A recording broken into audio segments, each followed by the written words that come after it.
코젤이 촉감이 좋다고 하면서 식염수로 수술할 경우보다 적게는 한 10만 원, 많게는 10만 원까지 더 받습니다. 사실은 조금 차이가 없는데도요.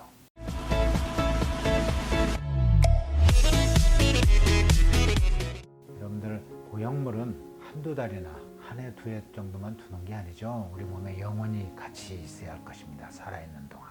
첫째로는 무엇보다도 안정성이 중요하다고 말씀을 몇 번을 강조해도 부족하지 않을 거예요. 식염수에 대한 또 잘못된 편견이나 오해를 풀으셨으면 좋겠습니다. 지금까지 식염수 보형물과 코젤의 보형물에 대해서 비교 설명도 하고 오해와 진실에 대한 규명도 했는데, 다시 한번 코젤 보형물과 식염수 보형물에 대해서 요약해서 장단점을 비교해 드리도록 하겠습니다. 우선 부영구축 확률만 비교해봐도 코젤은 식염수보다 높은 걸로 나와 있습니다. 식염수는 1% 안팎밖에 안 되는데 코젤은 적게는 9%, 많게는 한 수술 6년이면 14%까지 올라간다고 그러죠. 재수술 확률도 식염수는 2% 이하인데 코젤은 심지어는 수술 후 6년에 28%까지 나타나고 있습니다. 그 다음에 흉터는 코젤은 식염수로 하는 것보다 길 수밖에 없죠. 원래 크기가 있으니까요. 식염수는 흉터가 굉장히 작게 해도 됩니다. 왜냐하면 둘둘 말아서 주머니만 집어넣으면 되니까요. 새끼손가락 굵기면 되겠습니다. 특히 배꼽으로 할 경우에는 더욱더 흉터 걱정을 안 해도 되겠죠. 또 통증도 코젤로 하는 것보다 식염수가 적다고 볼 수 있겠습니다. 왜냐하면 삽입을 할 때 작은 절개선만 통해서 식염수는 가능하기 때문에 조직 손상이 적겠죠. 회복도도 배꼽으로 하게 되면 회복이 빠르다는 건 여러분들 잘 알고 계시겠고, 그 다음에 짝가슴 교정할 경우에 생리식염수는 미세하게 양을 조절할 수가 있어서 교정이 훨씬 더 정밀하게 될 수가 있겠지만, 코젤은 사이즈가 이미 정해져 있기 때문에 미세한 교정까지는 어려운 편입니다. 그리고 만약에 보형물이 터졌을 경우에는 식염수는 100% 완전 제거가 가능하죠. 코젤은 절대 완전 제거가 되지 않습니다. 터져 나와서 주위 조직과 반응하고 있는 이 코젤을 제거하려면 코젤이 묻어있는 살까지 같이 잘라내야 돼요. 그래서 굉장히 완전 제거가 어렵다고 보면 되겠습니다. 만약에 재수술이 필요할 경우에는 식염수는 다시 배꼽으로도 얼마든지 가능합니다.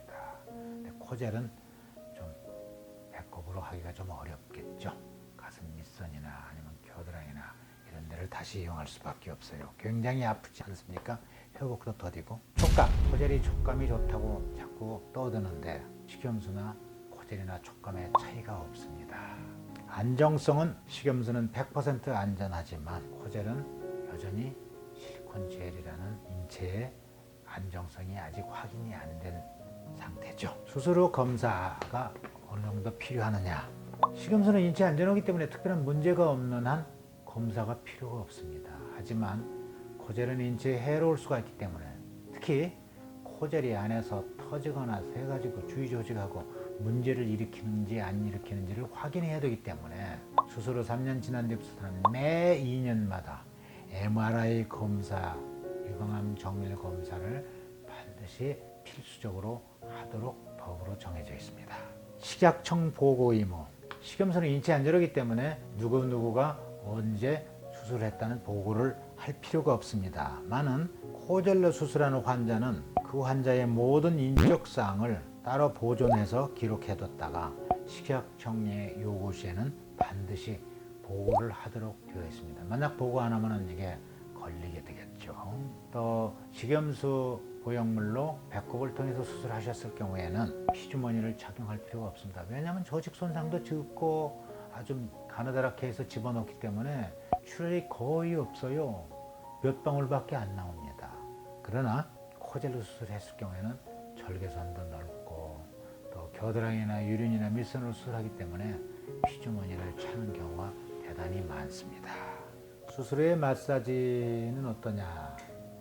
마사지 상당히 수술한 뒤에 귀찮죠. 왜 마사지를 하느냐? 첫째, 보형물이 놓인 공간이 좁으면 촉감이 좀 떨어지겠죠. 그런데 우리 배꼽 가슴 성형술은 보형물이 놓이는 공간을 얼마든지 크게 잘 만들 수가 있습니다.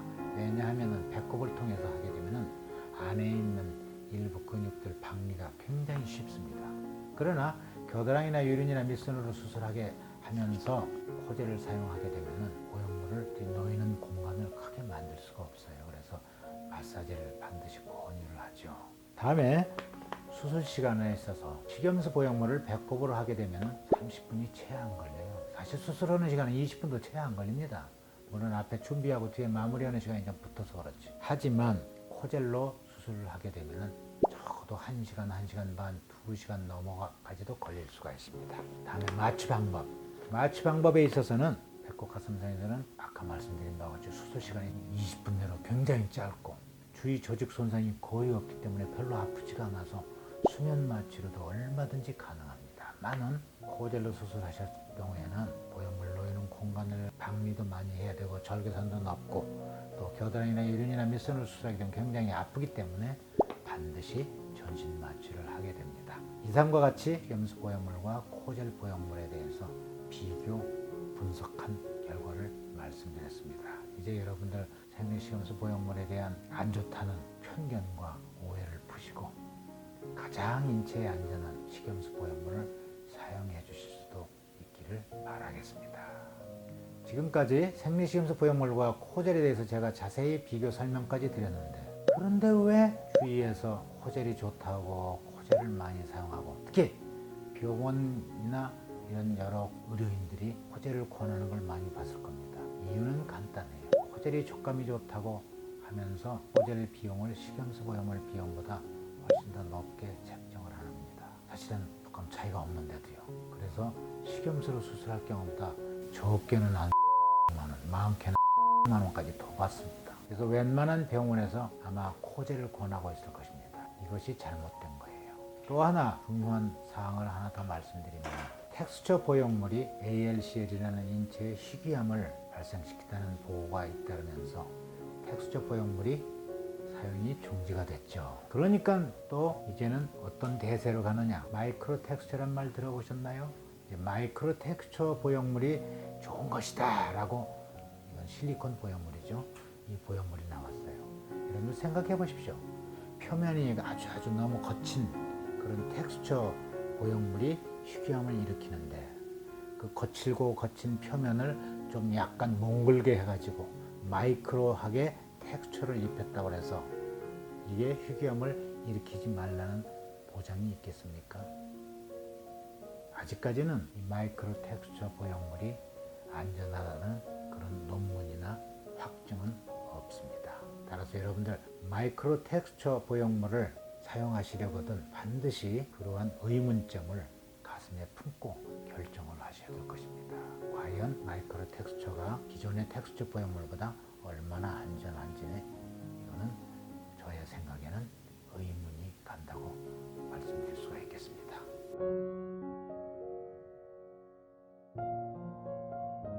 가슴 임신했을 때 트는 살은 호르몬 영향도 있고 너무 이렇게 커지니까 피부 근섬유가 터져서 나오는 건데, 이거는 이렇게 하지 않는 한은, 항아리만하게 하지 않는 한은 이런 정도 갖고는 튼 살이 생길 수가 없어요.